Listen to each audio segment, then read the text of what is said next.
আল্লাহ তুমি আমার বিচার বসিও না, আল্লাহ তুমি দয়া করে আমারে মাফ করে দিও। আল্লাহ যার বিচার করবেন ও জাহান্নামে যাবে, আর যার বিচার করবেন না সে জান্নাতে যাবে।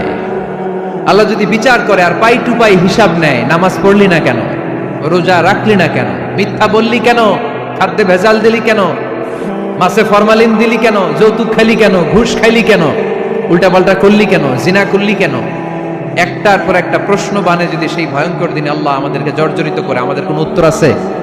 সেদিন আমাদের বাঁচার কোনো উপায় আছে? তাই আমরা সবাই আল্লাহর কাছে দোয়া করবো, আল্লাহ কোনো বিচার টিচার মানি না, কোনো বিচার করতে পারবো না, দয়া করবা।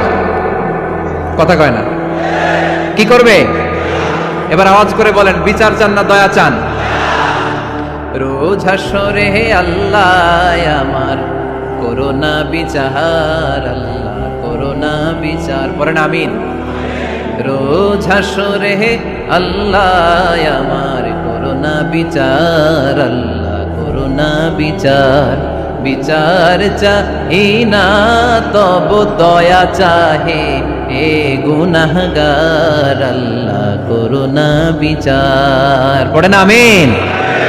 তিনি যদি দয়া করেন তবেই আমরা জান্নাতে যেতে পারবো, ঠিক কিনা? এজন্য আল্লাহ বললেন, আর রহমানু আল্লামাল কুরআন খালাকাল ইনসান আল্লামাহুল বায়ান। আমি হলাম রহমান। কাফেররা বলে রহমানকে জানি না, রহমানকে চিনি না।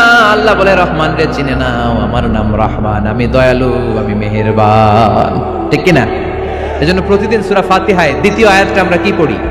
আর রহমান আর রাহিম, ঠিক কিনা? তিনি দয়ার সাগর, তিনি মায়ার সাগর। আমরা বললাম, আল্লাহ ঠিক আছে, আমরা বুঝেছি আপনি দয়ার সাগর, আর আপনি কি করেন? দ্বিতীয় আয়াতে আল্লাহ বললেন, আল্লামাল কোরআন, আমি কোরআন শিক্ষা দেই।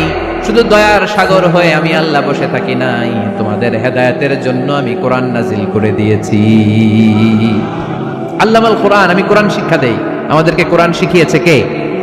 বিশ্বনবীকে কোরআন শিখিয়েছে কে? আল্লাহ। এজন্য দুনিয়াতেও যারা কোরআন শিখায় তাদের মর্যাদা বাড়ায় দেয় কে? বাংলার জমিনে যারা কোরআন শরীফ শিখায় এদের মর্যাদা সবচেয়ে কম, এদের বেতন সবচেয়ে কম, এরা সমাজে সবচেয়ে বেশি অবহেলিত, ঠিক কিনা? আল্লাহর